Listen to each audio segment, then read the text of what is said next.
একটি বিশেষ ঘোষণা, আমার সমস্ত সম্মানীয় ছেচরা বন্ধু বান্ধব ও আমার কিছু ছেচরা আত্মীয় স্বজনদেরকে বিশেষভাবে জানানো যাইতেছে যে যারা নিজের বিপদের সময় আমার কাছ থেকে টাকা ধার নিয়েছেন এবং ধার নেওয়ার পর সেই টাকা ফেরত দেওয়া তো দূরের কথা, এখন আমাকেই চিনতে পারেন না, আমার সাথে দেখা করেন না, ফোন করলে ফোন ধরেন না, এমনকি কোনোদিন সামনাসামনি দেখা হলে আতঙ্কবাদীর মতো লুকিয়ে যান, তাদেরকে বলছি আমি আপনাদের সুব্যবহারে আমার ধৈর্যের বাঁধ হারিয়ে ফেলেছি।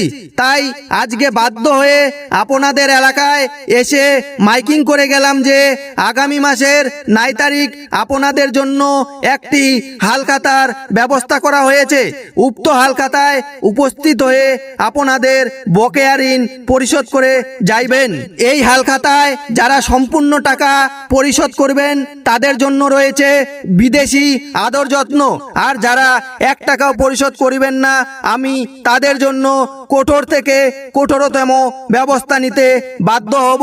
দরকার পড়লে সুপ্রিম কোর্ট পর্যন্ত যাব, তবুও আপনাদেরকে আমার উপার্জন করা টাকা হজম করতে দিব না। তাই উক্ত হালখাতায় উপস্থিত হইয়া আপনাদের বকেয়া ঋণ পরিশোধ করিয়া ভদ্রতার পরিচয় দিয়া যাইবেন।